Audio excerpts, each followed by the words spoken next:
Historias para ser leídas.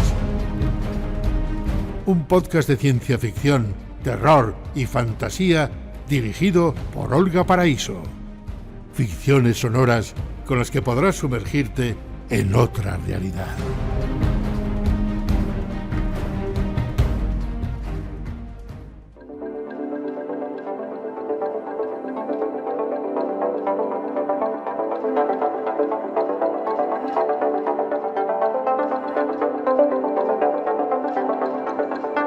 Las 3 leyes de la robótica.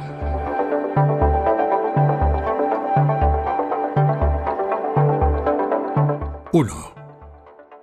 Un robot no puede causar daño a un ser humano ni, por omisión, permitir que un ser humano sufra daños.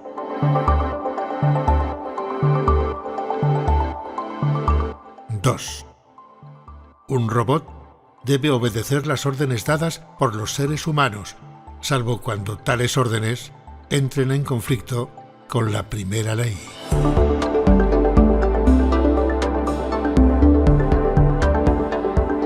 3. Un robot ha de proteger su existencia siempre que dicha protección no entre en conflicto con la primera o la segunda ley.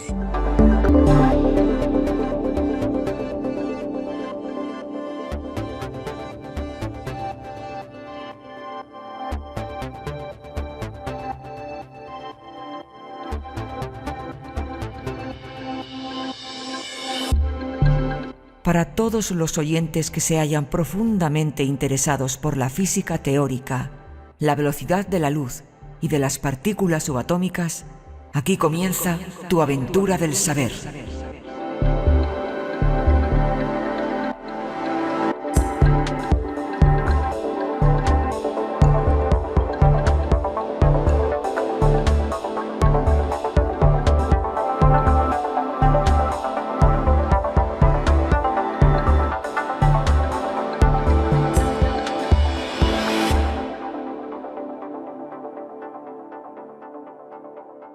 Para todos los oyentes que se hayan profundamente interesados por la física teórica, la velocidad de la luz y de las partículas subatómicas, aquí comienza tu aventura del saber.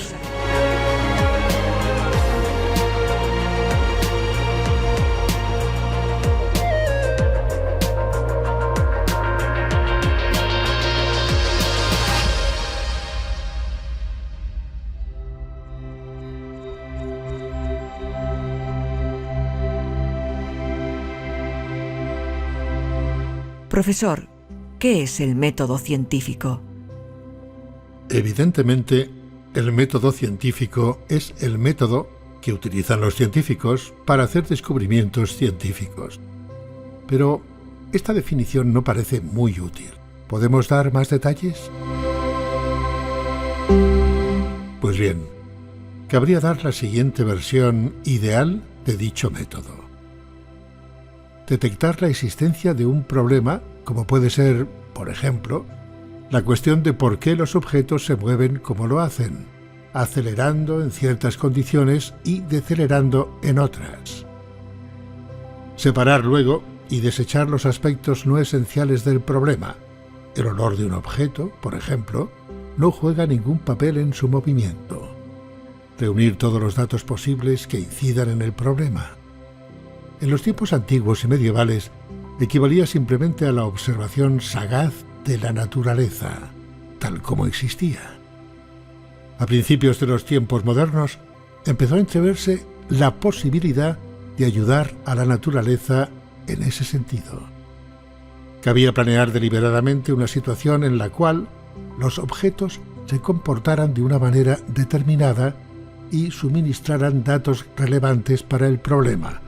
Uno podía, por ejemplo, hacer rodar una serie de esferas a lo largo de un plano inclinado, variando el tamaño de las esferas, la naturaleza de su superficie, la inclinación del plano, etc. Tales situaciones, deliberadamente planeadas, son experimentos. Y el papel de experimento es tan capital para la ciencia moderna que a veces se habla de ciencia experimental, para distinguirla de la ciencia de los antiguos griegos. Reunidos todos los datos, elabórese una generalización provisional que los describa a todos ellos de la manera más simple posible. Un enunciado breve o una relación matemática, esto es una hipótesis. Con la hipótesis en la mano, se pueden predecir los resultados de experimentos que no se nos habían ocurrido hasta entonces, intentar hacerlos y mirar si la hipótesis es válida. Si los experimentos funcionan tal como se esperaba, la hipótesis sale reforzada y puede adquirir el estatus de una teoría o incluso de una ley natural. Está claro que ninguna teoría ni ley natural tiene carácter definitivo. El proceso se repite una y otra vez. Continuamente se hacen y obtienen nuevos datos, nuevas observaciones, nuevos experimentos. Las viejas leyes naturales se ven constantemente superadas por otras más generales que explican todo cuanto explicaban las antiguas y un poco más. Todo esto, como digo, es una versión ideal del método científico. En la práctica no es necesario que el científico pase por los distintos puntos como si fuese una serie de ejercicios caligráficos y normalmente no lo hace. Más que nada son factores como la intuición, la sagacidad y la suerte, a secas, los que juegan un papel.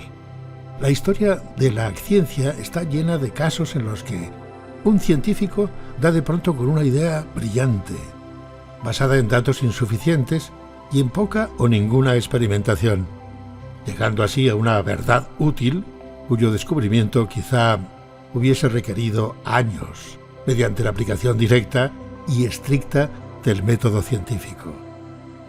F.A. Kekulé dio con la estructura del benceno mientras descabezaba un sueño en el autobús. Otto Loewi despertó en medio de la noche con la solución del problema de la conducción sináptica. Donald Glaser concibió la idea de la cámara de burbujas mientras miraba ociosamente su vaso de cerveza. ¿Quiere decir esto que, a fin de cuentas, todo es cuestión de suerte y no de la cabeza? No, y 1000 veces no. Esta clase de suerte solo se da en los mejores cerebros, solo en aquellos cuya intuición es la recompensa de una larga experiencia, una comprensión profunda y un pensamiento disciplinado.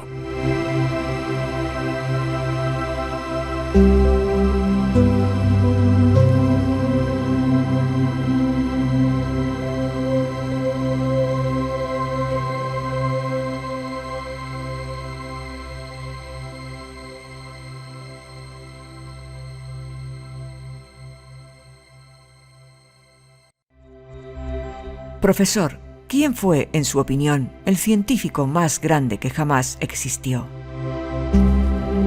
Si la pregunta fuese ¿quién fue el segundo científico más grande?, sería imposible de contestar. Hay por lo menos una docena de hombres que, en mi opinión, podrían aspirar a esa segunda plaza. Entre ellos figurarían, por ejemplo, Albert Einstein, Ernest Rutherford, Niels Bohr, Louis Pasteur, Charles Darwin, Galileo Galilei, Clerk Maxwell, Arquímedes y otros. Incluso es muy probable que ni siquiera exista eso que hemos llamado el segundo científico más grande. Las credenciales de tantos y tantos son tan buenas y la dificultad de distinguir niveles de mérito es tan grande que al final quizá tendríamos que declarar un empate entre 10 o 12. Pero como la pregunta es ¿quién es el más grande?, no hay problema alguno. En mi opinión, la mayoría de los historiadores de la ciencia no dudarían en afirmar que Isaac Newton fue el talento científico más grande que jamás haya visto el mundo.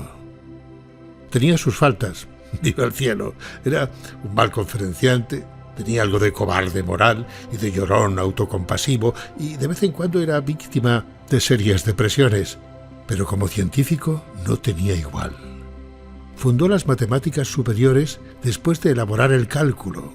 Fundó la óptica moderna mediante sus experimentos de descomponer la luz blanca en los colores del espectro. Fundó la física moderna al establecer las leyes del movimiento y deducir sus consecuencias.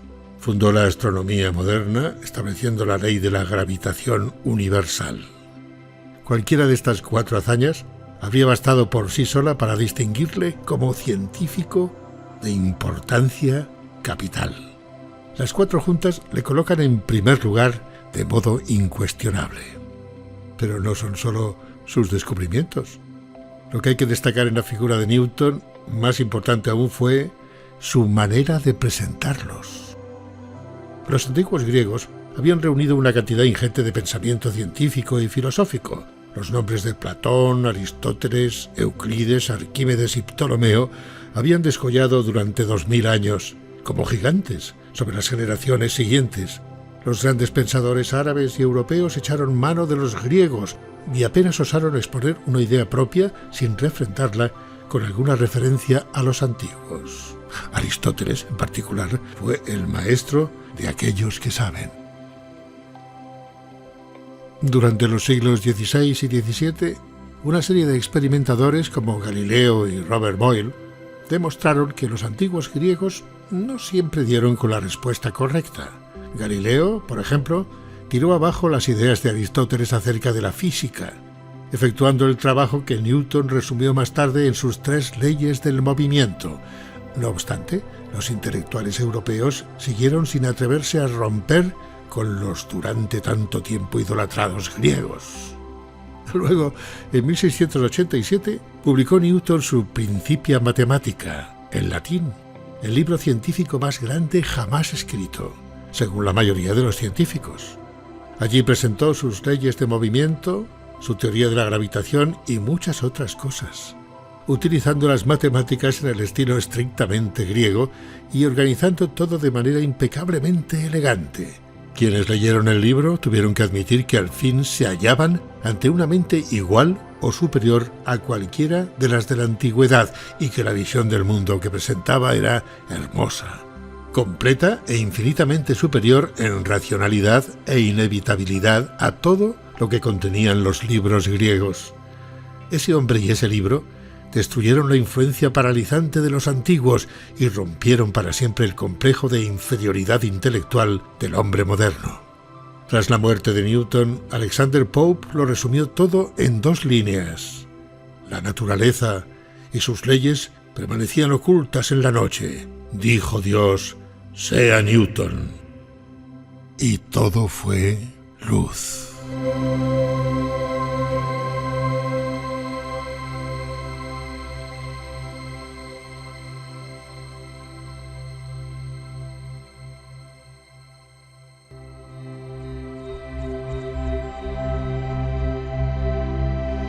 Profesor, ¿por qué 2 o más científicos, ignorantes del trabajo de los otros, dan a menudo simultáneamente con la misma teoría?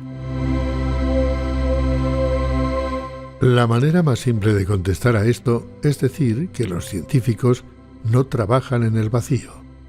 Están inmersos, por así decirlo, en la estructura y progreso evolutivo de la ciencia, y todos ellos encaran los mismos problemas en cada momento.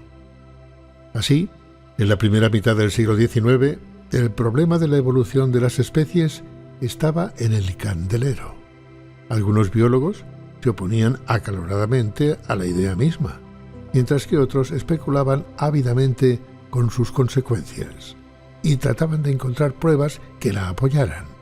Pero lo cierto es que, cada uno a su manera, casi todos los biólogos pensaban sobre la misma cuestión. La clave del problema era esta. Si la evolución es un hecho, ¿qué es lo que la motiva? En Gran Bretaña, Charles Darwin pensaba sobre ello.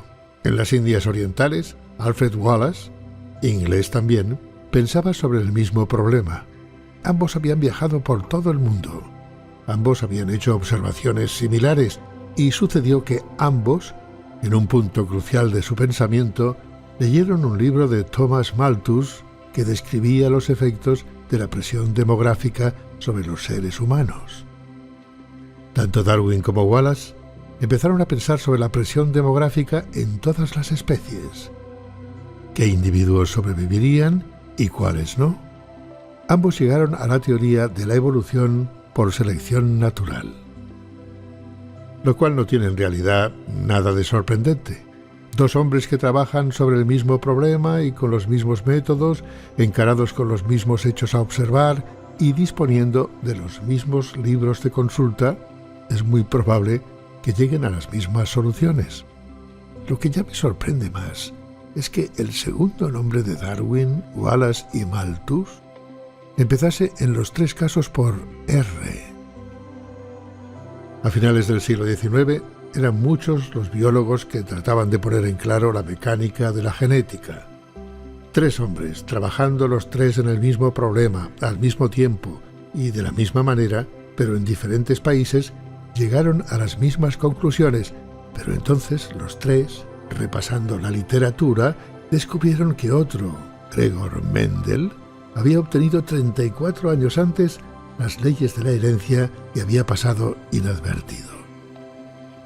Una de las aspiraciones más ambiciosas de los años 1880-1889 era la producción barata de aluminio. Se conocían los usos y la naturaleza del metal, pero resultaba difícil prepararlo a partir de sus minerales. Millones de dólares dependían literalmente de la obtención de una técnica sencilla. Es difícil precisar el número de químicos que se hallaban trabajando en el mismo problema, apoyándose en las mismas experiencias de otros científicos. Dos de ellos, Charles Hall en los Estados Unidos y Paul Héroult en Francia, obtuvieron la misma respuesta en el mismo año de 1886. Nada más natural. Pero ¿y esto? Los apellidos de ambos empezaban por H. Ambos nacieron en 1863 y ambos murieron en 1914. Hoy día son muchos los que tratan de idear teorías que expliquen el comportamiento de las partículas subatómicas. Murray Gell-Mann y Yuval Nehemen, uno en América y otro en Israel, llegaron simultáneamente a teorías parecidas. El principio del Maser se obtuvo simultáneamente en Estados Unidos y en la Unión Soviética. Y estoy casi seguro de que el proceso clave para el aprovechamiento futuro de la potencia de la fusión nuclear será obtenido independiente y simultáneamente por dos o más personas. Naturalmente, hay veces en que el rayo brilla una sola vez. Gregor Mendel no tuvo competidores, ni tampoco Newton ni Einstein. Sus grandes ideas solo se les ocurrieron a ellos, y el resto del mundo les siguió.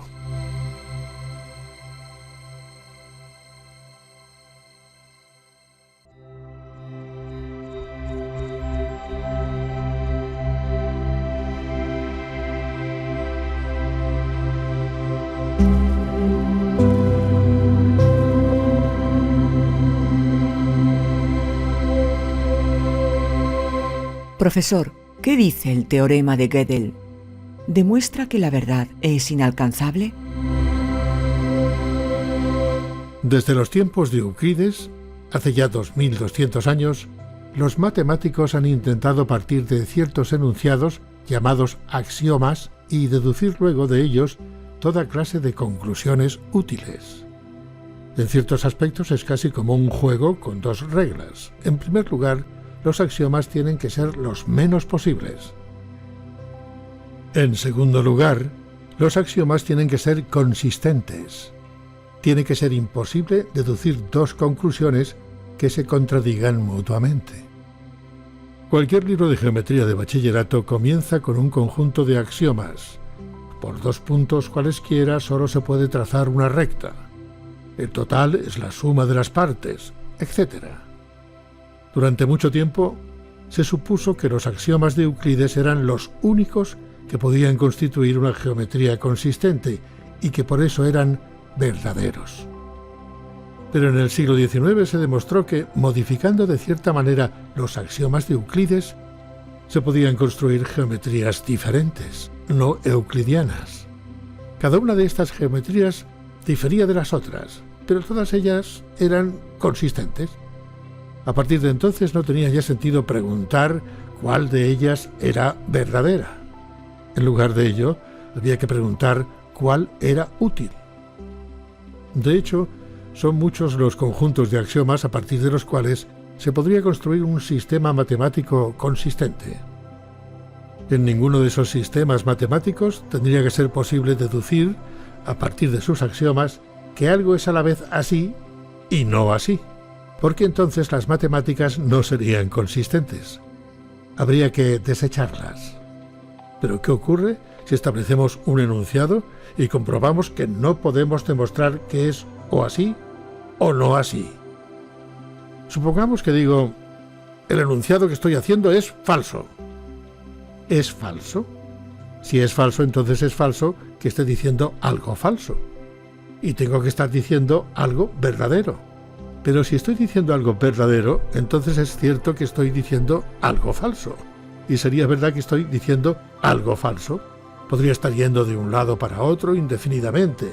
Es imposible demostrar que lo que he dicho es o así o no así. Supongamos que ajustamos los axiomas de la lógica a fin de eliminar la posibilidad de hacer enunciados de ese tipo. ¿Podríamos encontrar otro modo de hacer enunciados del tipo ni así ni no así? En 1931, el matemático austriaco Kurt Gödel presentó una demostración válida de que para cualquier conjunto de axiomas siempre es posible hacer enunciados que, a partir de esos axiomas, no puede demostrarse ni que son así, ni que no son así. En ese sentido es imposible elaborar jamás un conjunto de axiomas a partir de los cuales se pueda deducir un sistema matemático completo. ¿Quiere decir esto que nunca podremos encontrar la verdad? Ni hablar. Primero, el que un sistema matemático no sea completo no quiere decir que lo que contiene sea falso. El sistema puede seguir siendo muy útil siempre que no intentemos utilizarlo más allá de sus límites. Segundo, el teorema de Gödel solo se aplica a sistemas deductivos del tipo que se utiliza en matemáticas, pero la deducción no es el único modo de descubrir la verdad. No hay axiomas que no permitan deducir las dimensiones del sistema solar. Estas últimas fueron obtenidas mediante observaciones y medidas. Otro camino hacia la verdad.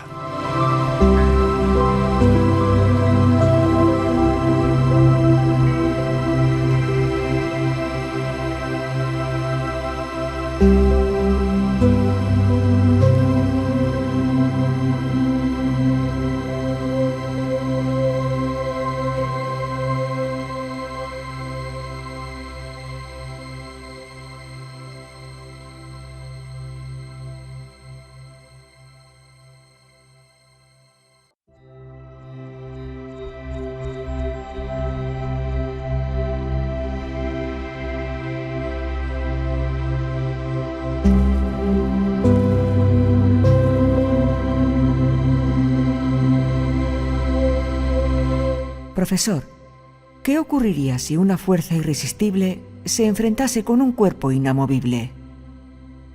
He aquí un rompecabezas clásico sobre el que han debido verter su palabrería millones y millones de argumentos. Pero antes de dar mi solución, pongamos algunas cosas en claro. El juego de explorar el universo mediante técnicas racionales hay que jugarlo como todos los juegos, de acuerdo con ciertas reglas. Si dos personas quieren conversar inteligentemente, tienen que ponerse de acuerdo acerca del significado de los símbolos que utilizan, palabras o cualesquiera otros, y sus comentarios han de tener sentido en función de ese significado. Todas las preguntas que no tengan sentido, en función de las definiciones convenidas, se las echa fuera de casa. No hay respuesta porque la pregunta no ha debido ser formulada. Supongamos, por ejemplo, que pregunto ¿cuánto pesa la justicia?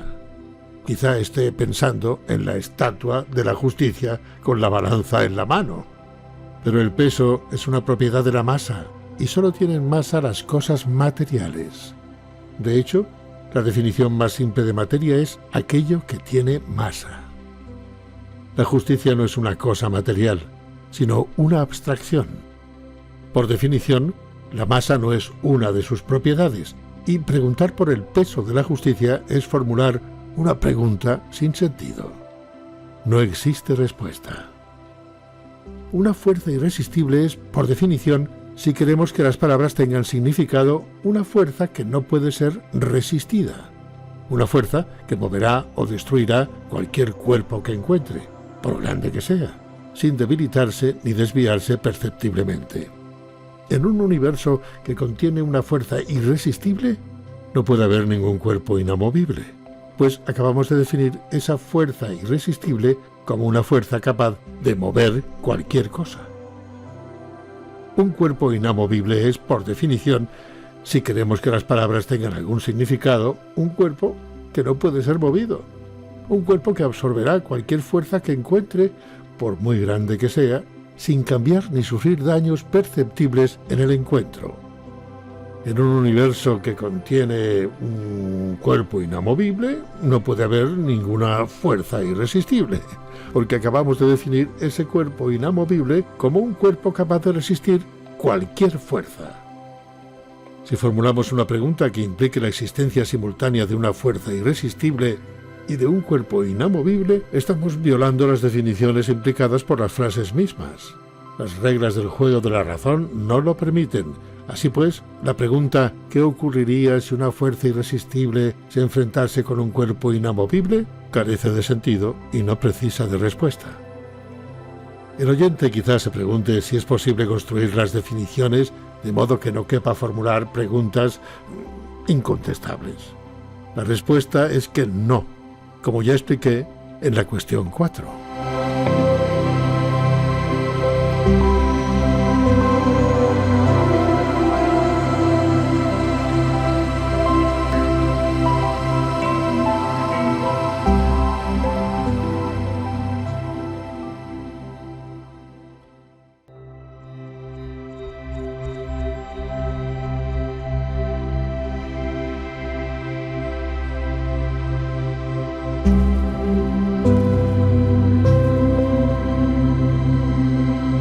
Profesor, ¿de dónde vino la sustancia del universo? ¿Qué hay más allá del borde del universo? La respuesta a la primera pregunta es simplemente que nadie lo sabe. La ciencia no garantiza una respuesta a todo.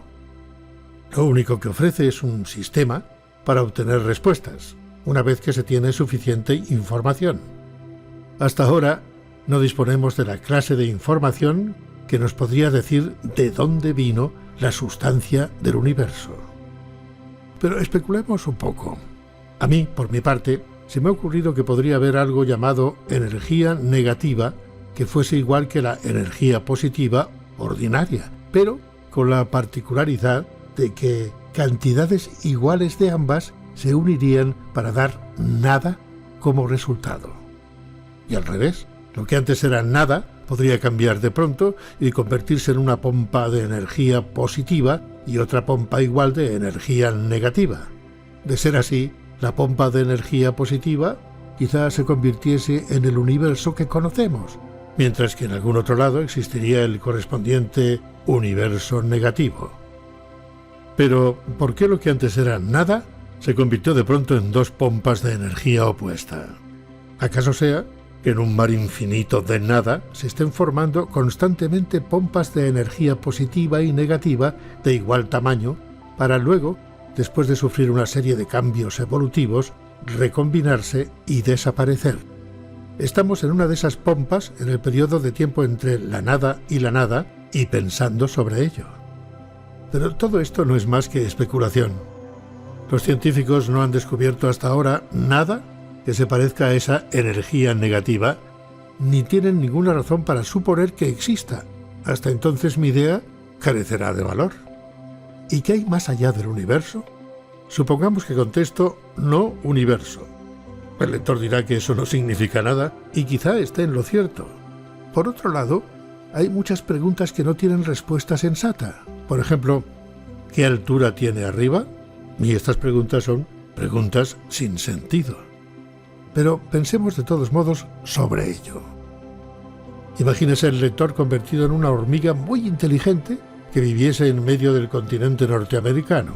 a lo largo de una vida entera de viaje, habría cubierto kilómetros y kilómetros cuadrados de superficie terrestre y con ayuda de unos prismáticos inventados por él mismo, vería miles y miles de kilómetros más. Naturalmente supondría que la Tierra continuaba sin fin. Pero la hormiga podría también preguntarse si la Tierra se acaba en algún lugar. Y entonces se plantearía una pregunta embarazosa. Si la Tierra se acaba, ¿qué habrá más allá? Recuérdese bien, la única experiencia está relacionada con la Tierra.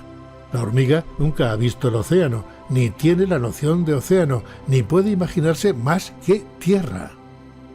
No tendría que decir, si la Tierra de hecho se acaba, al otro lado tiene que haber no tierra, sea lo que fuese eso.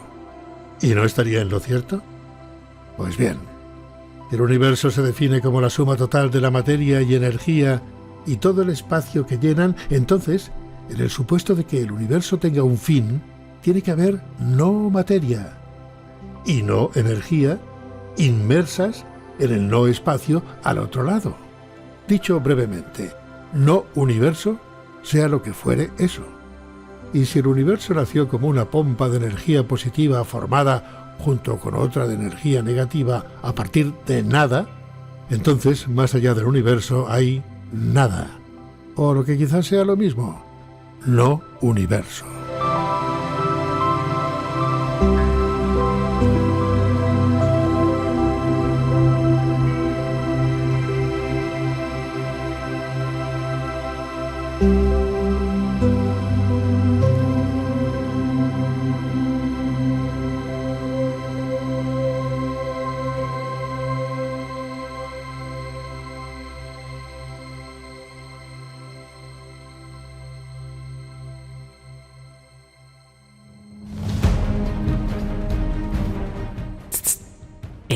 Tú. Sí, tú. Verás, si has llegado hasta aquí es porque te ha gustado el podcast, ¿no es así? ¿Te gustaría pertenecer al exclusivo clan de los taberneros galácticos? Echa un vistazo a nuestra taberna secreta ubicada en algún rincón de una galaxia muy lejana y escondida. ¿Qué tienes que hacer para entrar aquí? Escucha con atención. Ve a la página principal del podcast, Historias para ser leídas. Allí encontrarás un botón que pone apoyar. Pulsa en él. A cambio, tendrás un pase VIP reservado en las profundidades de esta taberna. Relatos exclusivos solo para ti. Gracias por tu apoyo incondicional. ¡A tu salud!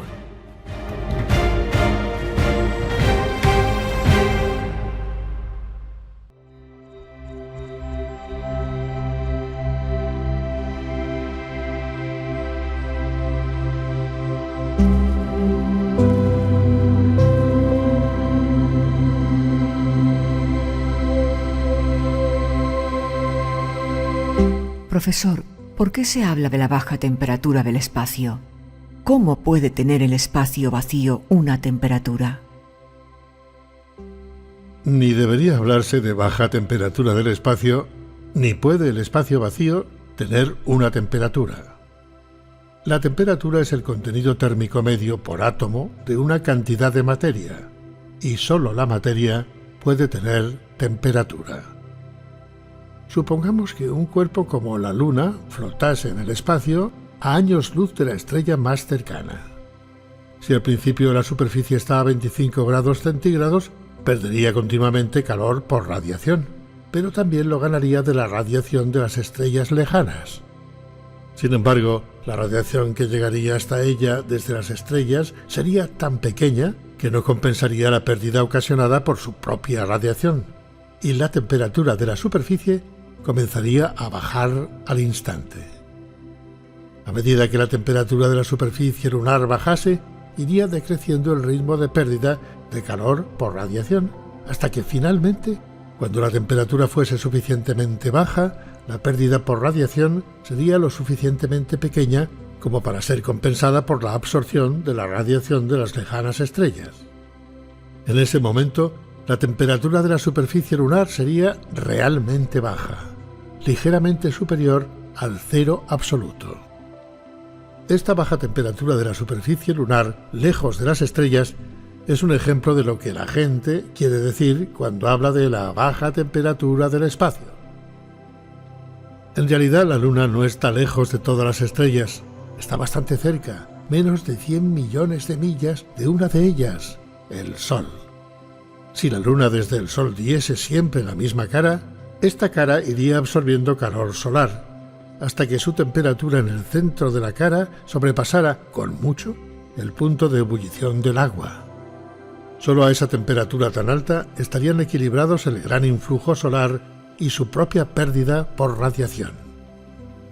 El calor solar avanzaría muy despacio a través de la sustancia aislante de la Luna, de suerte que la cara opuesta recibiría muy poco calor. Y este poco lo radiaría al espacio. La cara nocturna se hallaría, por tanto, a la baja temperatura del espacio. La Luna gira con respecto al Sol, de suerte que cualquier parte de la superficie recibe solo el equivalente de 2 semanas de luz solar de cada vez. Con este periodo de radiación tan limitado, la temperatura superficial de la Luna apenas alcanza el punto de ebullición del agua en algunos lugares. Durante la larga noche, la temperatura permanece un poco por encima del cero absoluto, más bien frío para nosotros en todo momento, porque antes de que siga bajando, vuelve a salir el Sol. La Tierra es un caso completamente diferente, debido a que tiene una atmósfera y océanos. El océano se traga el calor de manera mucho más eficaz que la roca desnuda y lo suelta más despacio. Actúa como un colchón térmico. Su temperatura no sube tanto en presencia del Sol ni baja tampoco tanto comparado con la Tierra en ausencia suya. La Tierra gira además tan rápido que en la mayor parte de su superficie el día y la noche solo duran horas. Por otro lado, los vientos atmosféricos transportan el calor de la cara diurna a la nocturna y de los trópicos a los polos. Todo esto hace que la Tierra esté sometida a una gama de temperaturas mucho más pequeñas que la Luna, pese a que ambos cuerpos distan lo mismo del Sol.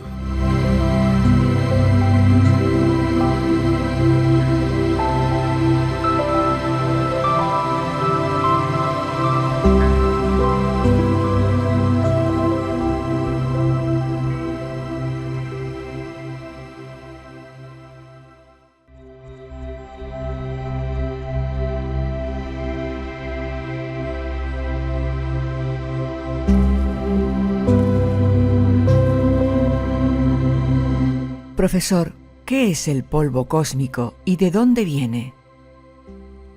Según las teorías astronómicas actuales, las galaxias fueron en origen grandes conglomerados de gas y polvo que giraban lentamente, fragmentándose en vórtices turbulentos y condensándose en estrellas. En algunas regiones, donde la formación de estrellas fue muy activa, casi todo el polvo y el gas fue a parar a una estrella u otra.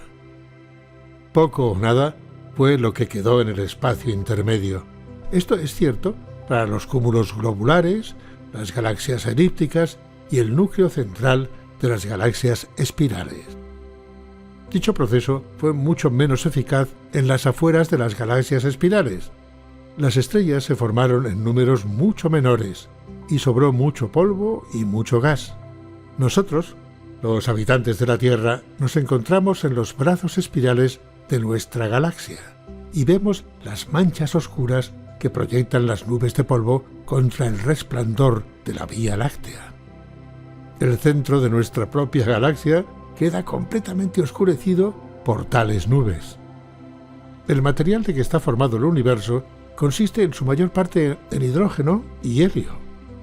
Los átomos de helio no tienen ninguna tendencia a juntarse unos con otros.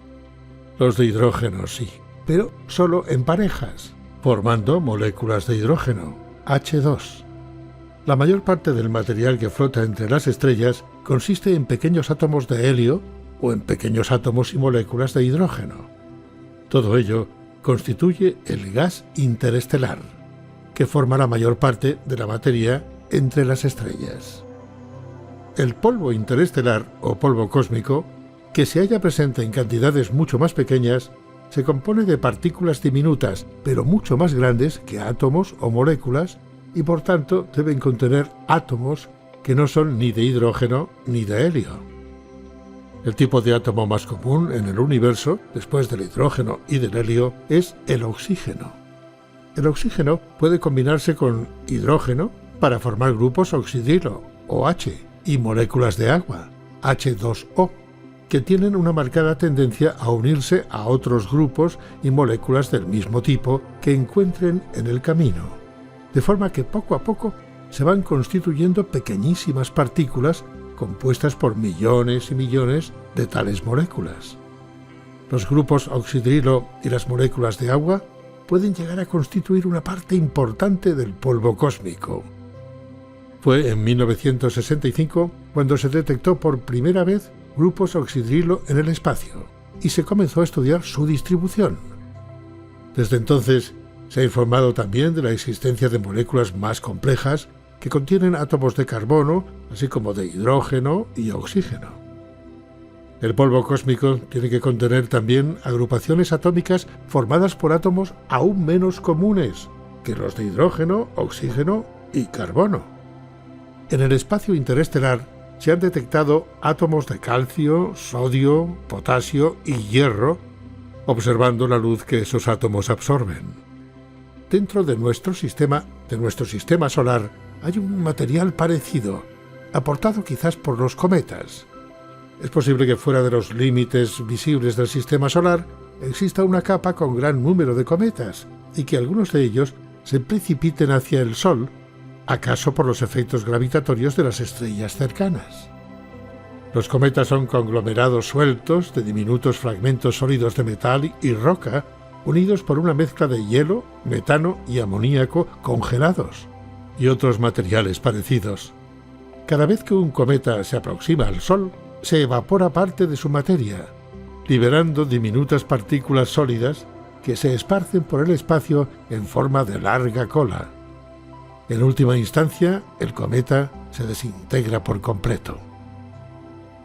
A lo largo de la historia del sistema solar, se han desintegrado innumerables cometas y han llenado de polvo el espacio interior del sistema. La Tierra recoge cada día miles de millones de estas partículas de polvo. Los científicos espaciales se interesan por ellas por diversas razones. Una de esas razones es que los cometas de mayor tamaño podrían suponer un peligro para los futuros astronautas y colonizadores de la Luna.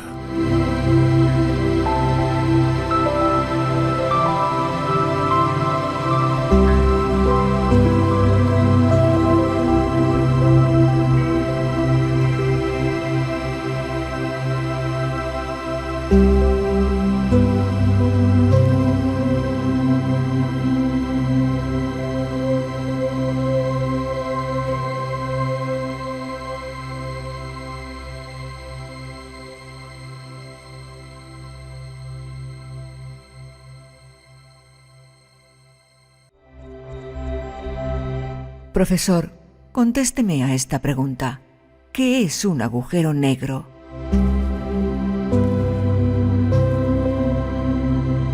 Para entender lo que es un agujero negro, empecemos por una estrella como el Sol.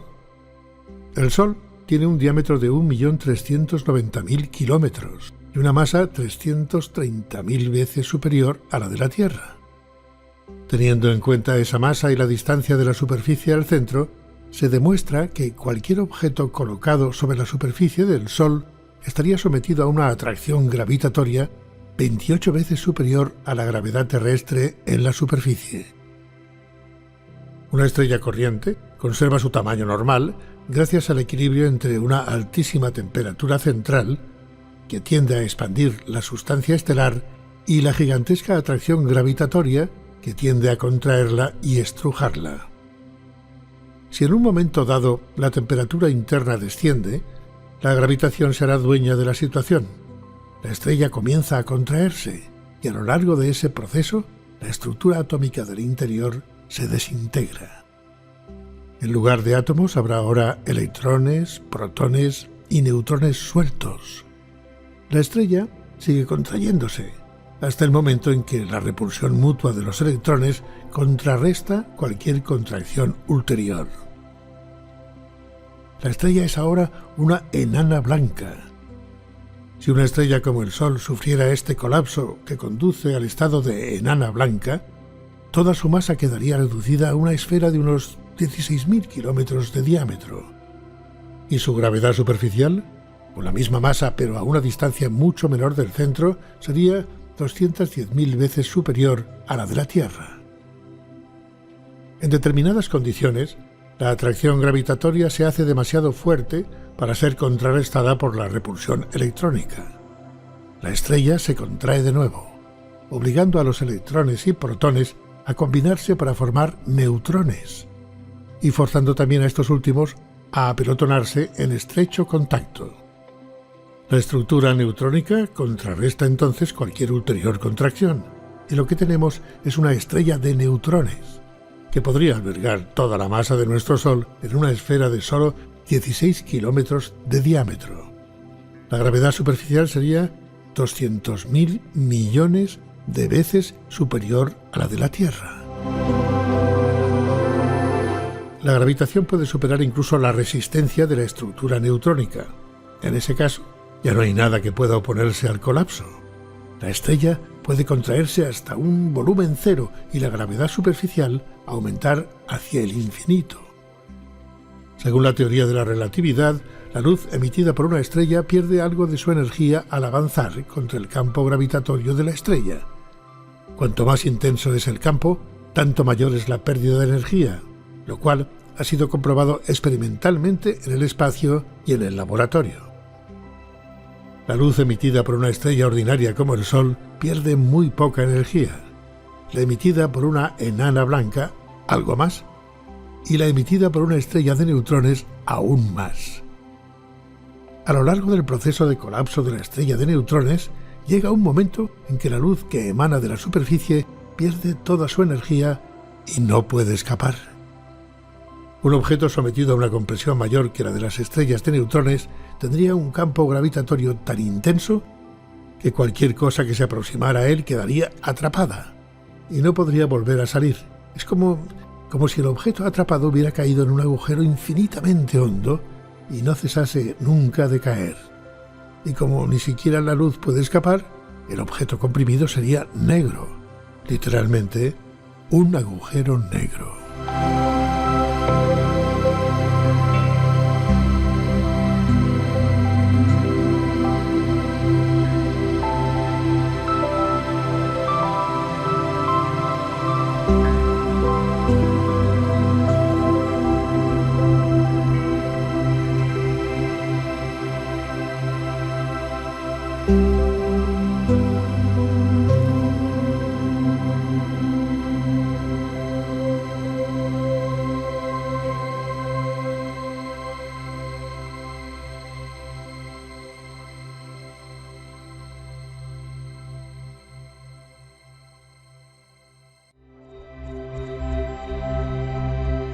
Profesor, ¿qué es el viento solar?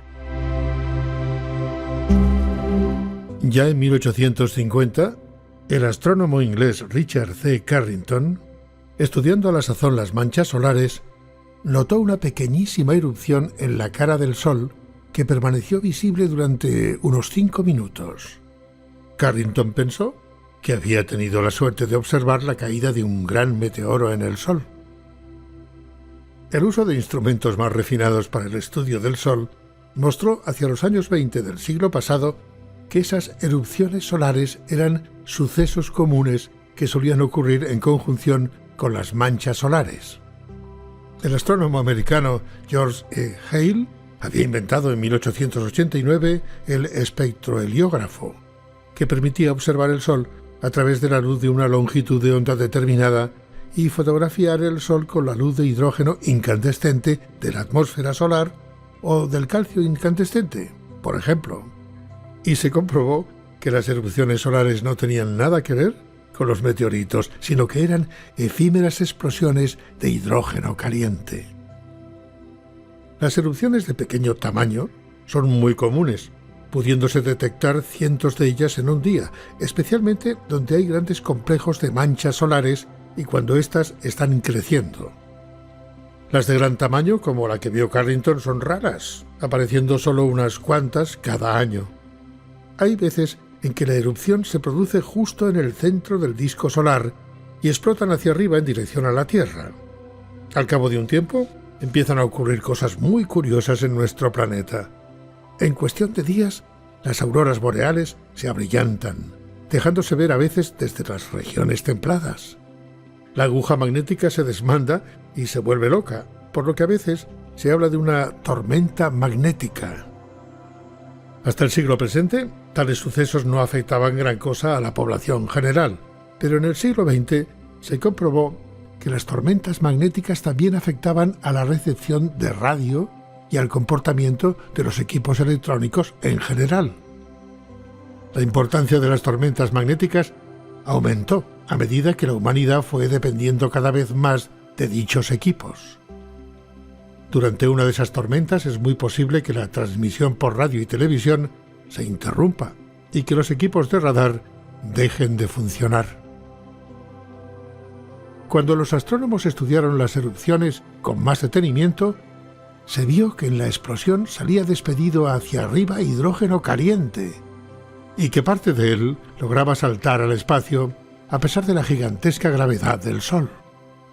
Como los núcleos de hidrógeno son simples protones, el Sol está rodeado de una nube de protones y de otros núcleos más complicados en cantidades más pequeñas, dispersos en todas direcciones. En 1958, el físico americano Eugene N. Parker llamó viento solar a esta nube de protones que emana hacia afuera. Aquellos protones que salen despedidos en dirección a la Tierra llegan hasta nosotros, aunque la mayor parte de ellos bordean el planeta obligados por la fuerza del campo magnético. Algunos, sin embargo, logran entrar en la atmósfera superior, donde dan lugar a las auroras boreales y a una serie de fenómenos eléctricos. Una erupción especialmente grande que proyecte una nube muy intensa hacia la Tierra producirá lo que podríamos llamar una galerna solar y dará lugar a los efectos de la tormenta magnética. El viento solar es el agente responsable de las colas de los cometas. Lo que hace es barrer hacia afuera la nube de polvo y gas que rodea al cometa cuando pasa cerca del Sol. También se ha observado el efecto del viento solar sobre los satélites artificiales.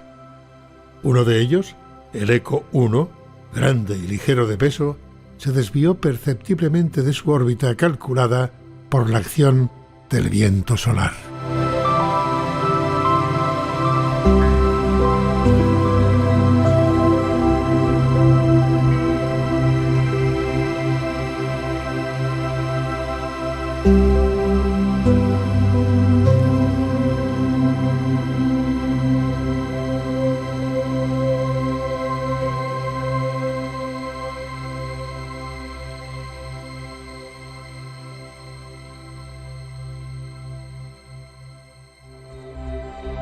Profesor, ¿por qué todos los planetas ocupan aproximadamente el mismo plano orbital?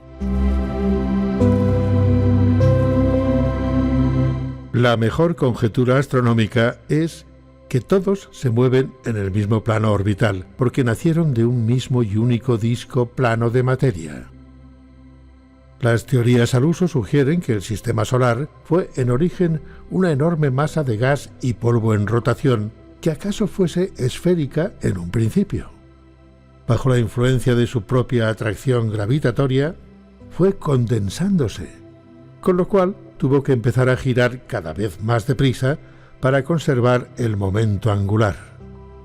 En un cierto momento de este proceso de condensación y de rotación, cada vez más acentuadas, el efecto centrífugo acabó por desgajar una porción de materia del plano ecuatorial. Esta porción de materia desgajada, que representaba un porcentaje pequeño del total, formó un gran disco plano alrededor de la porción central principal de la nube. De un modo u otro, pues sobre los detalles no hay ni mucho menos un consenso general, se condensaron una serie de planetas a partir de ese disco, mientras que el grueso de la nube se convirtió en el Sol. Los planetas siguieron girando en la región antes ocupada por el disco, y por esa razón giran todos ellos más o menos en el mismo plano del ecuador solar. por razones parecidas, los planetas, a medida que se fueron condensando, fueron formando satélites que giran por lo general en un único plano que coincide con el del ecuador del planeta. Según se cree, las excepciones a esta regla son debidas a sucesos violentos ocurridos mucho después de la formación general del Sistema Solar. El planeta Plutón gira en un plano que forma un ángulo de 17 grados con el plano de revolución de la Tierra. Ningún otro planeta tiene una órbita tan inclinada. Algunos astrónomos han conjeturado que Plutón quizás fuese, en otro tiempo, un satélite de Neptuno, y que logró liberarse gracias a algún cataclismo no determinado. De los satélites actuales de Neptuno, el principal, que es Tritón, no gira en el plano ecuatorial de Neptuno, lo cual constituye otro indicio de algún cataclismo que afectó a ese planeta. Júpiter posee 7 satélites pequeños y distantes que no giran en el plano de su ecuador. El satélite más exterior de Saturno se halla en el mismo caso. Es probable que estos satélites no se formaran en su actual posición, en el momento de nacer el Sistema Solar, sino que sean asteroides capturados mucho después por esos planetas gigantes. Muchos de los asteroides que giran entre las órbitas de Marte y Júpiter tienen planos orbitales muy inclinados. Una vez más, todo parece indicar una catástrofe. Es muy posible que en origen los asteroides fuesen un solo planeta pequeño que giraba en el plano general. Mucho después de la formación del Sistema Solar, una explosión o serie de explosiones puede que fragmentara ese malhadado mundo, colocando los fragmentos en órbitas que en muchos casos diferían grandemente del plano orbital general. Los cometas giran en todos los planos posibles. Ahora bien, hay astrónomos que creen que en las afueras del Sistema Solar, como a un año luz del Sol, existe una nube dispersa de cometas. Estos cometas puede que se hayan condensado a partir de las porciones más exteriores de la nube esférica original, antes de comenzar la contracción general y antes de formarse el disco ecuatorial. En tales circunstancias, cuando de vez en cuando un cometa abandona esa capa esférica, se precipita en las regiones interiores del Sistema Solar, quizá como resultado de la influencia gravitatoria de estrellas lejanas. Su plano de rotación alrededor del Sol puede ser cualquiera.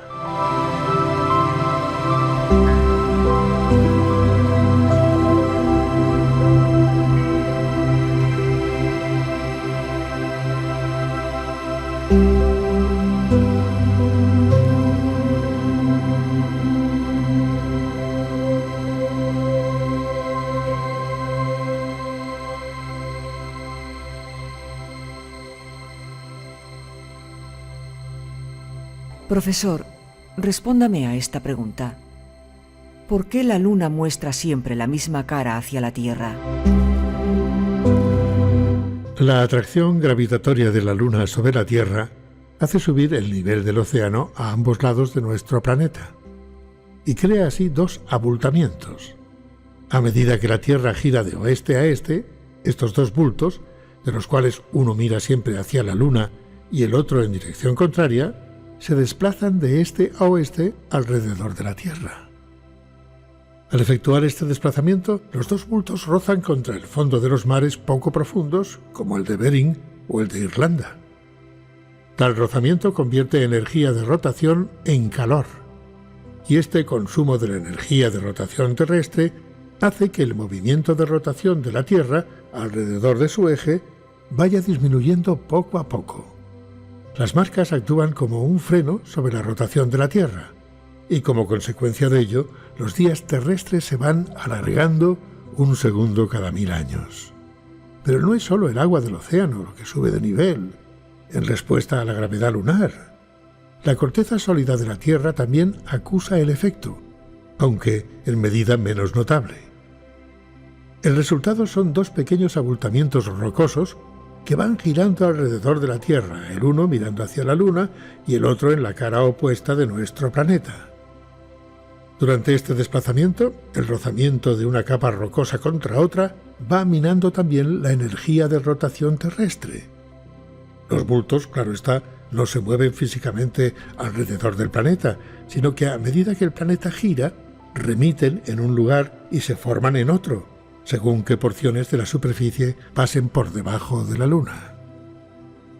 La Luna no tiene mares ni mareas en el sentido corriente. Sin embargo, la corteza sólida de la Luna acusa la fuerza gravitatoria de la Tierra. Y no hay que olvidar que esta es 80 veces más grande que la de la Luna. El abultamiento provocado en la superficie lunar es mucho mayor que el de la superficie terrestre. Por tanto, si la Luna rotase en un periodo de 24 horas, estaría sometida a un rozamiento muchísimo mayor que la Tierra. Además, como nuestro satélite tiene una masa mucho menor que la Tierra, su energía total de rotación sería ya de entrada, para periodos de rotación iguales, mucho menor. Así pues, la Luna, con una reserva inicial de energía muy pequeña, socavada rápidamente por los grandes bultos provocados por la Tierra, tuvo que sufrir una disminución relativamente rápida de su periodo de rotación.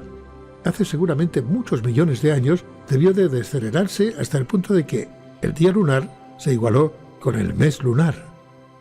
De ahí en adelante, la Luna siempre mostraría la misma cara hacia la Tierra. Esto, a su vez, congela los abultamientos en una posición fija. Uno de ellos mira hacia la Tierra desde el centro mismo de la cara lunar que nosotros vemos, mientras que el otro apunta en la dirección contraria, desde el centro mismo de la cara que no vemos. Puesto que las dos caras no cambian de posición a medida que la Luna gira alrededor de la Tierra, los bultos no experimentan ningún nuevo cambio, ni tampoco se produce rozamiento alguno que altere el periodo de rotación del satélite. La Luna continuará mostrándonos la misma cara indefinidamente, lo cual no es ninguna coincidencia, sino consecuencia inevitable de la gravitación y del rozamiento. La Luna es un caso relativamente simple. En ciertas condiciones, el rozamiento debido a las mareas puede dar lugar a condiciones de estabilidad más complicadas.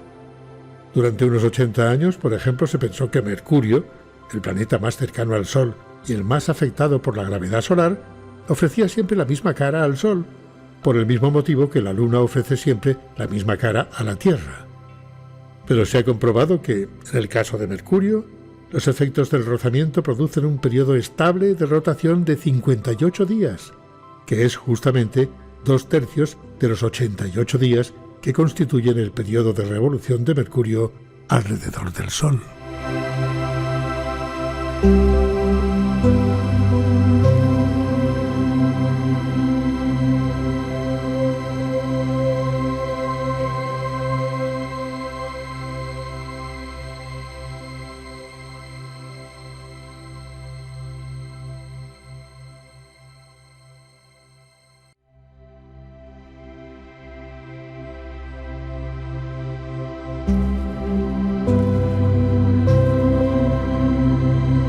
Profesor, ahora que ya hemos alunizado 6 veces en nuestro satélite, ¿qué hemos averiguado acerca de él? En cierto modo es injusto esperar demasiado de las exploraciones lunares. Si tenemos en cuenta los límites de lo que se ha hecho, al fin y al cabo, no se ha hecho otra cosa que recoger algún que otro material de la superficie en 6 lugares muy separados y dentro de un área total equivalente a América del Norte y América del Sur juntas. Pudiera muy bien ser que en cualquiera de estos alunizajes los astronautas no hayan estado ni a 5 kilómetros de alguna clave para descifrar los enigmas lunares, sin que ellos lo supiesen. Por otra parte, los astrónomos y los geólogos no han hecho sino comenzar su misión. El estudio de las rocas lunares proseguirá durante años. El proceso puede ser útil porque algunas de las rocas tienen unos 4.000 millones de años y son, por tanto, reliquias de los primeros 1.000 millones de años de existencia del sistema solar. Jamás se ha encontrado en la Tierra nada que se remonte, inmutable, a un periodo tan remoto. De entre las cosas que nos ha revelado la investigación de la constitución química de la superficie lunar, la más clara quizá sea que la distribución de elementos es muy diferente de la de la Tierra. Comparadas con la Tierra, en las rocas de la superficie lunar escasean aquellos elementos que tienden a formar compuestos de bajo punto de fusión: hidrógeno, carbono, sodio, plomo, etc. Los elementos que forman compuestos de alto punto de fusión, circonio, titanio y las tierras raras, se encuentran en mayor porcentaje en la corteza lunar que en la terrestre. Una explicación lógica sería suponer que la superficie lunar sufrió en otro tiempo un calentamiento lo bastante fuerte y continuado como para evaporar y echar a perder compuestos de bajo punto de fusión, dejando atrás los de alto punto de fusión. Esta conclusión viene además apoyada por el hecho de que, al parecer, hay una proporción muy alta de materiales vítreos en la Luna, como si gran parte de la superficie se hubiese fundido y solidificado después. ¿Pero qué es lo que originó ese calor? Pues, por ejemplo, el impacto de grandes meteoritos a lo largo de la historia remota de la Luna, o bien gigantescas erupciones volcánicas. En ese caso, el efecto aparecería en ciertas zonas y no en otras. Sin embargo, hasta ahora, las pruebas parecen indicar que dicho efecto se extiende a toda la Luna. ¿Acaso viniese ocasionado por un largo periodo de sobrecalentamiento del Sol? En ese caso, la Tierra también habría estado inmersa en un calor parecido. Aunque la Tierra está protegida por el aire y los océanos, mientras que la Luna no. Podrían existir pruebas en nuestro planeta de ese cálido periodo. No se ha encontrado ninguna, pero quizás sea porque en la Tierra no hay rocas que hayan subsistido, sin modificación alguna, desde aquellos primeros 1.000 millones de años del Sistema Solar. Una tercera posibilidad es que la Luna estuviese en otro tiempo mucho más cerca del Sol. Quizá fuese en origen un planeta independiente, con una órbita alargada que, en uno de los extremos, la aproximaría al Sol hasta una distancia parecida a la de Mercurio hoy en día. En ese supuesto podemos estar seguros de que su superficie estaba completamente cocida por el Sol. Puede que el otro extremo de la órbita llevara a la Luna bastante cerca de la órbita terrestre y que en un momento dado, quizá no más de 1.000 millones de años atrás, la Tierra lograra capturarla, convirtiendo así en satélite lo que antes fuera planeta. Sea cual fuere la causa, lo cierto es que esa agostada superficie lunar es descorazonadora en un aspecto, pues alimenta la posibilidad de que no haya agua en toda la superficie, lo cual significa que el trabajo de establecer una colonia en la Luna es mucho más difícil que en otras circunstancias.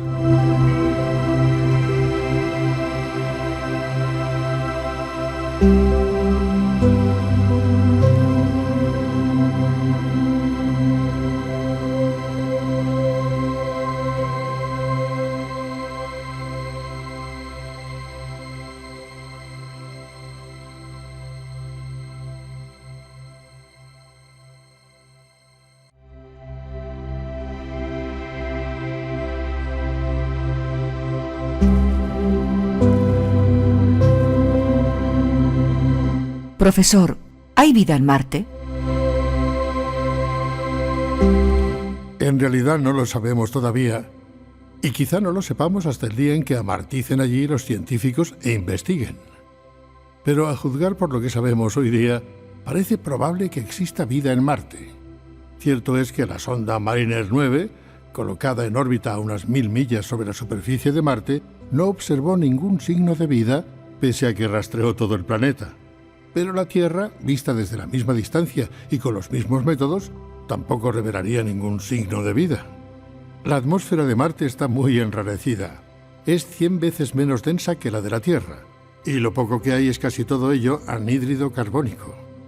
Por otra parte, Marte dista del Sol vez y media más que la Tierra, de modo que de noche la temperatura alcanza cifras antárticas y en las regiones polares hace suficiente frío para congelar el anhídrido carbónico. El hombre no podría sobrevivir en ese medio sin una protección especial, ni para el caso ningún animal terrestre. Los colonizadores de Marte, colonizadores terrestres, se entiende, tendrían que vivir en cúpulas o en cavernas subterráneas. ¿Pero quiere decir eso que en Marte no puedan existir formas complejas de vida adaptadas a las condiciones de este planeta? Puede que las posibilidades sean escasas, pero tampoco podemos eliminarlas del todo. ¿Qué decir, por ejemplo, de formas de vida muy simples, plantas del tipo de los líquenes o microorganismos parecidos a las bacterias? Aquí las posibilidades son ya mejores, incluso bastante buenas, diríamos. Admitimos de entrada que también hay esperanzas de que en la Luna existiesen formas simples de vida y que todo ello quedó luego en nada. Pero es que Marte ofrece un medio ambiente mucho más favorable que la Luna. Marte está mucho más lejos del Sol y tiene una atmósfera que ofrece cierta protección, de modo que está mucho menos sometido a la radiación del Sol, que rompería las complejas moléculas necesarias para la vida. Además, al ser Marte más frío y más grande que la Luna, es también capaz de retener las sustancias volátiles que sirven como puntos de arranque fundamentales para la vida. Marte es rico en anhídrido carbónico y sin duda alguna tiene agua. A partir de ahí puede formarse la vida. Si, como se ha comprobado, ciertas formas de vida terrestre sumamente simple son capaces de sobrevivir en condiciones marcianas simuladas, tanto más cierto será esto en el caso de formas de vida adaptadas desde el principio a las condiciones de ese planeta. Las fotografías tomadas por el Mariner 9 demuestran que las condiciones en Marte no tienen por qué ser tan rigurosas como las que imperan hoy día. Hay regiones volcánicas, así como un volcán gigante, el Nix Olympica, que es 2 veces más ancho que cualquier volcán de la Tierra, lo cual significa que Marte es un mundo geológicamente activo capaz de experimentar cambios. La faz de Marte muestra además marcas ondulantes que tienen todo el aspecto de cauces fluviales y cuyas características, según conjeturas de algunos astrónomos, demuestran que no hace mucho, geológicamente hablando, llevaban todavía agua. Es más, los casquetes polares de Marte parecen pasar por periodos alternados de crecimiento y recesión. Es posible que Marte alterne entre una especie de largo invierno, durante el cual se hiela casi toda la atmósfera y el resto está muy rarificada, como ocurre en la actualidad, y una especie de largo verano, durante el cual casi toda la atmósfera se derrite y adquiere una densidad parecida a la de la Tierra. Así pues, es posible que en el suelo marciano yazgan latentes ciertas formas de vida y que, cuando llegue el verano y la atmósfera se espese y el agua corra, la vida florezca en mayor medida de lo que cabría hoy esperar.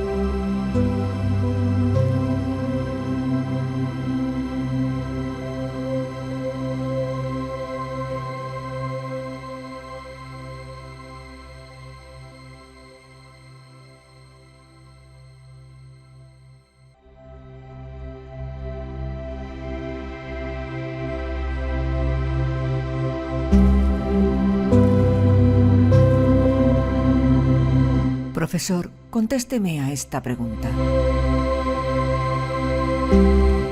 ¿Cuál será el fin de la Tierra?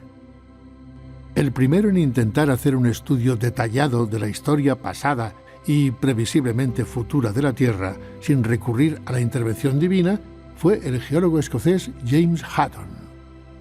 En 1785 publicó el primer libro de geología moderna, en el cual admitía que del estudio de la Tierra no veía signo alguno de un comienzo ni perspectivas de fin ninguno. Desde entonces hemos avanzado algo.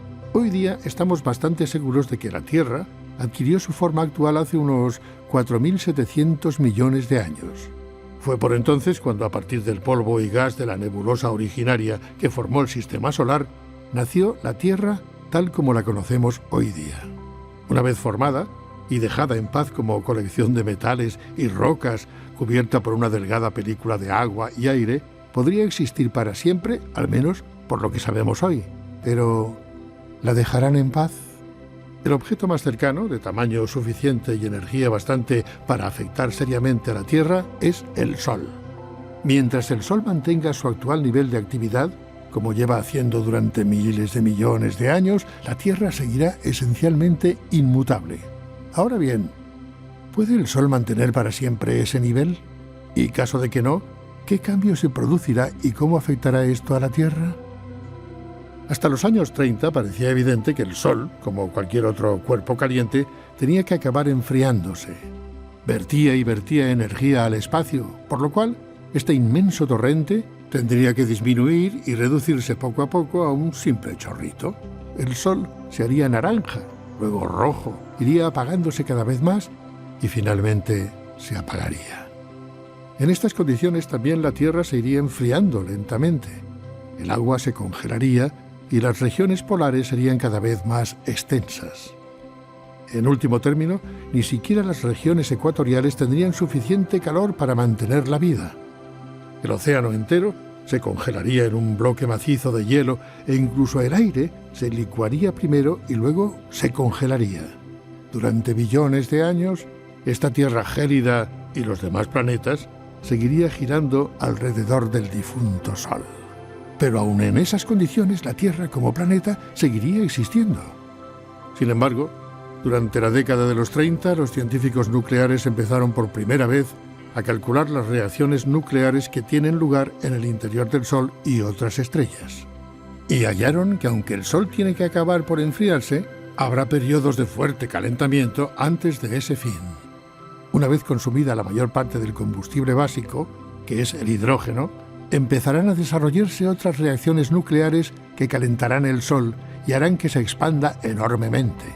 Aunque emitirá una cantidad mayor de calor, cada porción de su ahora vastísima superficie tocará a una fracción mucho más pequeña de ese calor y será, por tanto, más fría.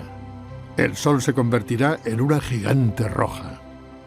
En tales condiciones es probable que la Tierra se convierta en un ascua y luego se vaporice. En ese momento, la Tierra, como cuerpo planetario sólido, acabará sus días.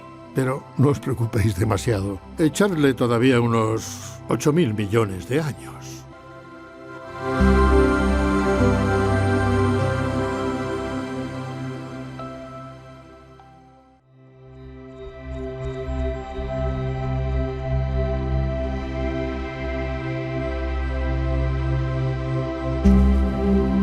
Profesor, contésteme a esta pregunta. ¿Está degradándose el universo? Según el segundo principio de la termodinámica, la entropía aumenta constantemente, lo cual significa que las diferencias en la concentración de energía también van desapareciendo. Cuando todas las diferencias en la concentración de energía se han igualado por completo, no se puede extraer más trabajo ni pueden producirse cambios. Pensemos en un reloj. Los relojes andan gracias a una concentración de energía en su resorte o en su batería. A medida que el resorte se destensa o la reacción química de la batería avanza, se establece un flujo de energía desde el punto de alta concentración al de baja concentración y como resultado de ese flujo anda el reloj. Cuando el resorte se ha destensado por completo o la batería ha finalizado su reacción química, el nivel de energía es uniforme en todo el reloj. No hay ya flujo de energía y la maquinaria se para. Podríamos decir que el reloj se ha degradado. Por analogía decimos que el universo se degradará cuando toda la energía se haya igualado. Claro está que podemos dar otra vez cuerda al reloj o comprar una batería nueva. Para dar cuerda al reloj utilizamos nuestra fuerza muscular degradándonos nosotros mismos un poco. O si compramos una batería nueva, esa batería habrá que fabricarla y para fabricarla es preciso que la industria del hombre se degrade un poco. Comiendo podemos reponer la fuerza muscular gastada, pero los alimentos provienen en último término de las plantas, que utilizan la luz solar. La industria del hombre funciona principalmente a base de carbón y petróleo que fueron formados por plantas en épocas remotas a partir de la energía solar. A medida que las cosas se degradan, podemos volver a darles cuerda utilizando algo que, por lo general, se remonta a la energía del Sol y al modo en que éste se está degradando. El Sol se compone en su mayor parte de hidrógeno, elemento que contiene mucha más energía por partícula que otros átomos más complicados como el helio, el oxígeno y el hierro.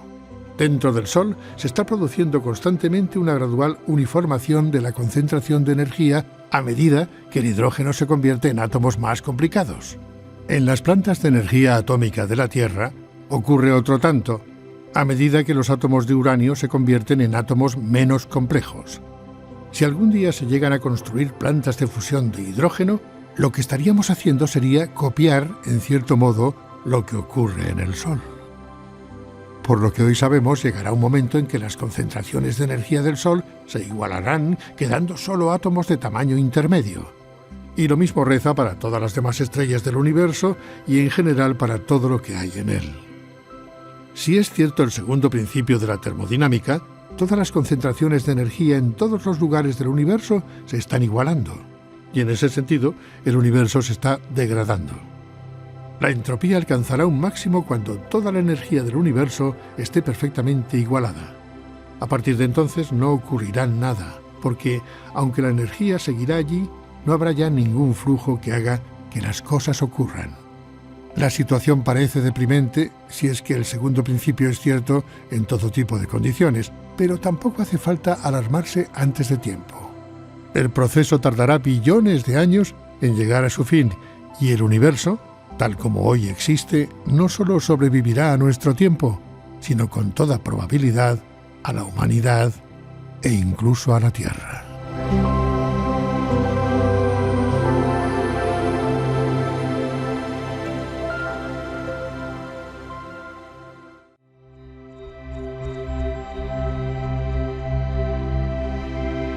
Profesor, ¿cómo empezó la vida? Una respuesta clara y rotunda no la hay, porque cuando empezó la vida no había nadie allí que sirviese de testigo, pero se pueden hacer análisis lógicos del problema. Los astrónomos han llegado a ciertas conclusiones acerca de la composición general del universo. Han encontrado, por ejemplo, que un 90% de él es hidrógeno y un 9% helio. El otro 1% está constituido principalmente por oxígeno, nitrógeno, neón, argón, carbono, azufre, silicio y hierro.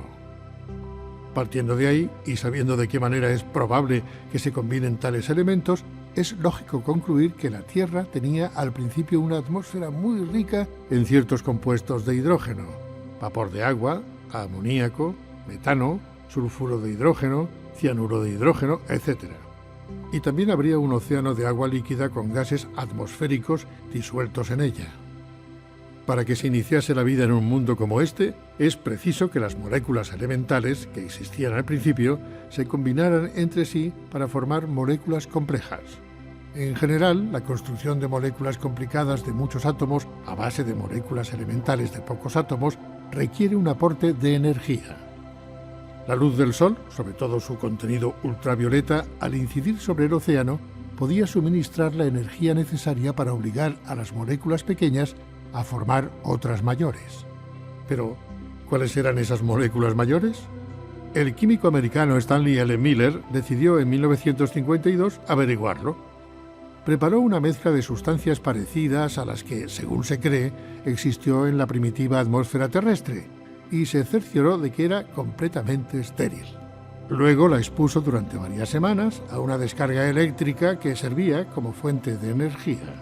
Al final comprobó que la mezcla contenía moléculas algo más complicadas que aquellas con las que había comenzado.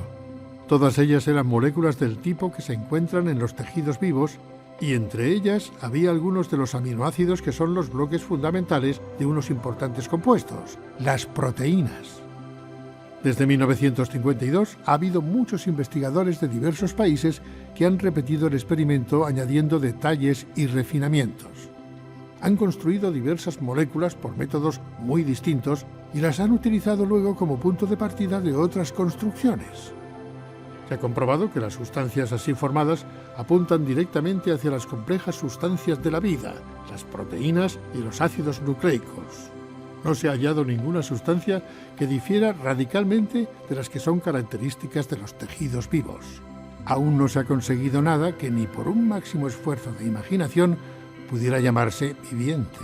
Pero hay que tener en cuenta que los científicos están trabajando con unos cuantos decilitros de líquido durante unas cuantas semanas cada vez.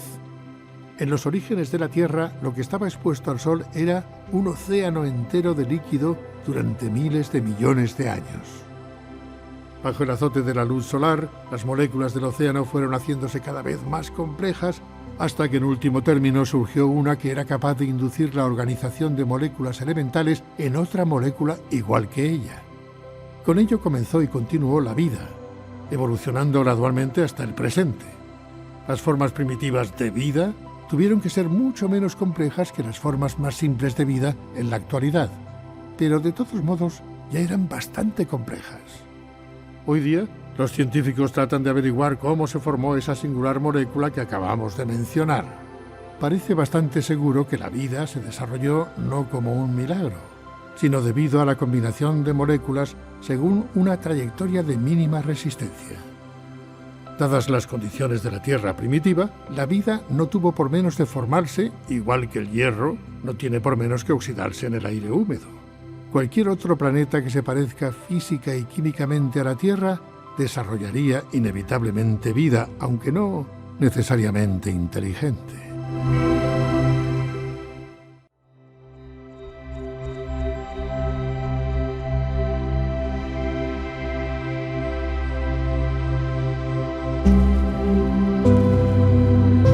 Profesor, ¿por qué se extinguieron los dinosaurios? Durante 150 millones de años, las criaturas más difundidas de la Tierra fueron ciertos grandes reptiles conocidos vulgarmente por el nombre de dinosaurios. Los más grandes de entre los reptiles terrestres de esta especie puede que pesaran hasta 85 toneladas. Los grandes ictiosauros y plesiosauros dominaban el mar, mientras que los pterosaurios surcaban los aires con gigantescas alas de hasta 20 pies de envergadura. Más tarde, hace unos 70 millones de años, se extinguieron todas esas monstruosas criaturas. No de la noche a la mañana, pero sí en un tiempo bastante breve, digamos que 1 millón de años. Otras formas de vida animal como los peces, las aves y los mamíferos primitivos salieron indemnes igual que la vida vegetal. Acerca de esta extinción se han hecho diversas conjeturas, pero son solo eso, conjeturas. A ciencia cierta nadie lo sabe. Hay quien piensa que se debió a un cambio del clima. Donde antes había un mundo suave y apacible, con pantanos y mares poco profundos, surgieron ahora montañas. El continente se secó. Los mares se hicieron profundos y las estaciones adquirieron un carácter áspero y riguroso. Pero es difícil de creer que no quedaran regiones de clima apropiado. Y por otro lado, los mares no tenían por qué verse afectados. Otros sugieren que quizá los mamíferos primitivos empezaron a alimentarse de los huevos de dinosaurio, acabando así con ellos. Los reptiles marinos, en cambio, eran vivíparos. O que quizá la Tierra se cubrió de nuevas especies de hierbas que desplazaron la antigua vegetación más blanda y jugosa. Puede ser que los dinosaurios vegetarianos no tuvieran el tipo de dentadura necesaria para triturar esta nueva especie de hierba más dura y que al extinguirse aquellos, los dinosaurios carnívoros, al no encontrar alimento, se extinguieran también. Otra posibilidad es que los dinosaurios experimentaran de pronto gran cantidad de mutaciones. Como la mayoría de las mutaciones son para mal, es posible que el excesivo número de dinosaurios tarados trajese consigo la extinción de la especie. Esta explicación ha despertado gran interés, pero ¿por qué un aumento repentino en el número de mutaciones? Una de las causas de las mutaciones es la radiación muy energética. La Tierra está constantemente bombardeada por los rayos cósmicos que podrían ser la causa de las mutaciones que constantemente aparecen en organismos hoy día. La tasa actual de mutación no es demasiado alta, pero imaginemos lo que ocurriría si de cuando en cuando incidiese sobre la Tierra un chorro muy potente de radiación. K.D. Terry, de la Universidad de Kansas, y W.H. Tucker, de la Universidad Rice, han señalado que si explotase una supernova más o menos cerca del sistema solar, la Tierra podría verse inundada de rayos cósmicos. Terry y Tucker estimaron la frecuencia y distancia de estas explosiones y calcularon que cada 10 millones de años, por término medio, la Tierra podría recibir una dosis de rayos cósmicos 7.000 veces mayor que la actual. Puede ser que hace 70 millones de años la Tierra sufriese una tal andanada de rayos cósmicos. Pero en este caso, ¿por qué afectó solo a los dinosaurios y no a otras criaturas? Quizás sí que las afectó, solo que los dinosaurios estaban tan especializados que eran mucho más vulnerables a las mutaciones que las demás criaturas. ¿Y qué tipo de mutación pudo ser la decisiva? H.K. Erben, de la Universidad de Bonn, ha señalado recientemente que en los últimos periodos de existencia de los dinosaurios, los huevos que ponían eran de cáscara muy gruesa. Puede que esta anomalía fuese consecuencia de una mutación. Al ser cada vez más difícil romper el cascarón, fue reduciéndose cada vez más la tasa de natalidad. Entre esta mutación y otras similares se extinguió toda una especie de magníficas criaturas.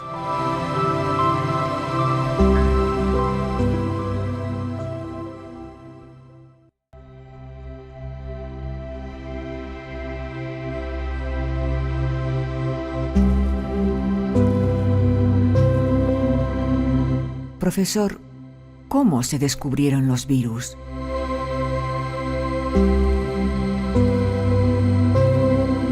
Hace tiempo el químico francés Louis Pasteur propuso la teoría germinal de las enfermedades, según la cual todas las enfermedades que eran causadas y propagadas por alguna forma diminuta de vida que se multiplicaba en el organismo enfermo, pasaba de ese organismo a otro sano, lo hacía enfermar, etc. Pasteur, sin embargo, estaba trabajando a la sazón con una enfermedad mortal, la rabia, también llamada hidrofobia, y descubrió que aunque la enfermedad era contagiosa y podía contraerse por el mordisco de un animal rabioso, no se veía el germen por ningún lado. Pasteur concluyó que el germen sí que estaba allí, pero era demasiado pequeño para verlo con el microscopio con que trabajaba. Otras enfermedades también parecían carecer de germen, quizá por la misma razón. Un ejemplo era la enfermedad del mosaico del tabaco, que atacaba las plantas del tabaco y producía como síntoma un dibujo en forma de mosaico sobre las hojas. Triturando estas, se podía extraer un jugo que ocasionaba esa enfermedad en plantas sanas, pero el jugo no contenía ningún germen que fuese visible al microscopio. ¿Hasta qué punto se podía fiar uno de los microscopios en el límite mismo de la visibilidad? El bacteriólogo ruso Dmitry Ivanovsky abordó en 1892 el problema por un camino diferente. Utilizó un filtro de porcelana sin vidriar que retenía cualquier organismo suficientemente grande para poder verlo con los microscopios de aquella época.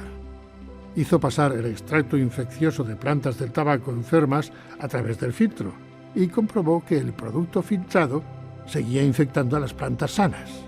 Ivanovsky pensó que quizá el filtro fuese defectuoso y no se atrevió a afirmar que había gérmenes demasiado pequeños para verlos al microscopio. En 1898, y de manera independiente, el botánico holandés Martinus Beijerinck hizo el mismo experimento y obtuvo igual resultado. Aceptó la validez del experimento y decidió que, fuese cual fuese la causa de la enfermedad del mosaico del tabaco, tenía que consistir en partículas tan pequeñas que pudiesen pasar por el filtro. Beijerinck llamó al líquido patógeno virus, de una palabra latina que significa veneno. Como el líquido era capaz de pasar por un filtro sin perder su calidad venenosa, le dio el nombre de virus filtrable. El término fue aplicado más tarde no al líquido, sino a las partículas patógenas que contenía. Luego se eliminó el adjetivo, llamando simplemente virus a dichas partículas. ¿Pero qué tamaño tenían las partículas de los virus? Beijerinck pensó que quizá no fueran mucho mayores que las moléculas de agua, de modo que cualquier sustancia que dejara pasar el agua dejaría pasar también a los virus. Esto es lo que decidió comprobar en 1931 el bacteriólogo inglés William Elford. Para ello, utilizó membranas de colodión con orificios microscópicos de diversos tamaños. Filtrando líquidos víricos a través de membranas, encontró que una de ellas tenía unos orificios tan pequeños que, aunque las moléculas de agua pasaban, las partículas de virus quedaban retenidas. Elford vio que mientras que el líquido no filtrado transmitía la enfermedad, lo que pasaba por el filtro ya no la transmitía. De esa manera, se logró averiguar el tamaño de las partículas de virus. Eran más pequeñas que las células más pequeñas que se conocían, tanto que quizás solo consistieran en unas cuantas moléculas. Esas moléculas, sin embargo, eran moléculas gigantes.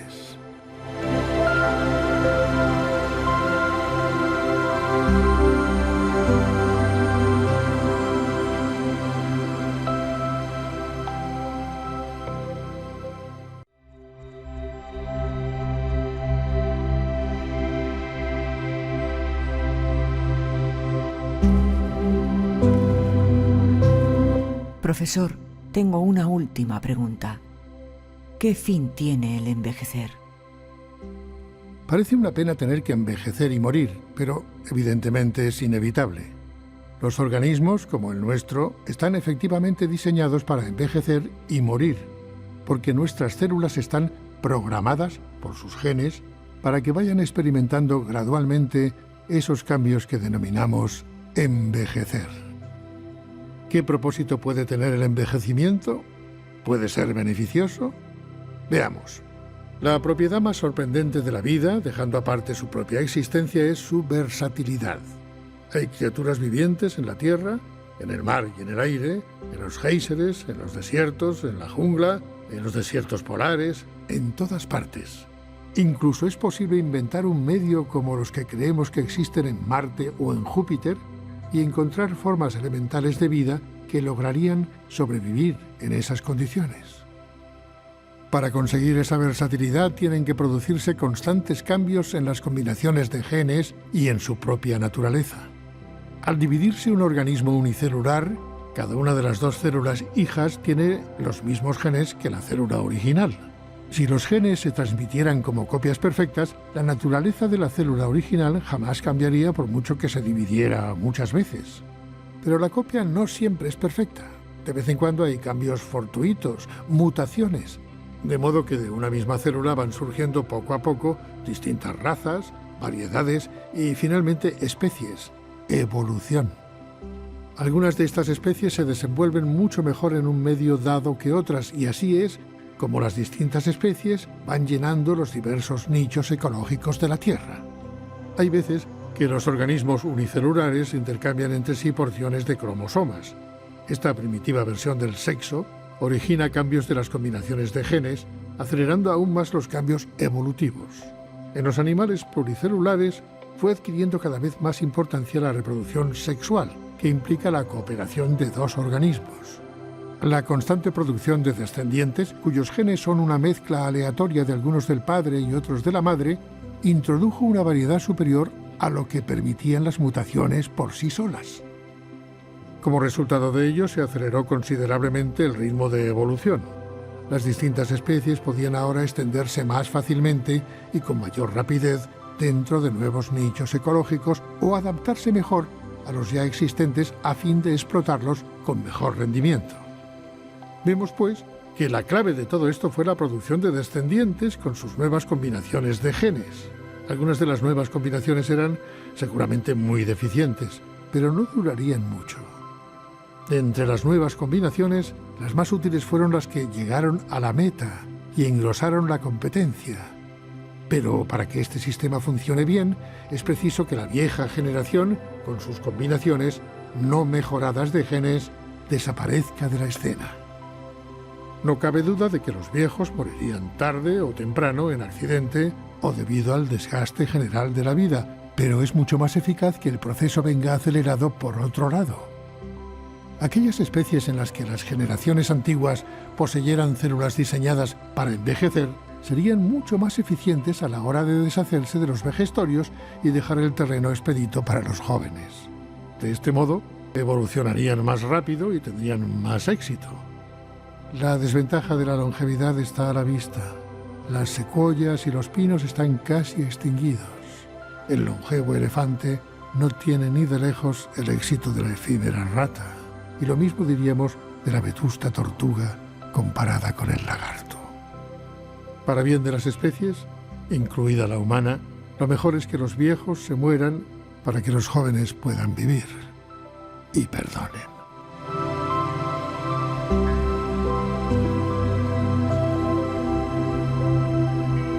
Muchísimas gracias, profesor, por habernos acompañado en esta gran aventura del saber. Hasta siempre, profesor.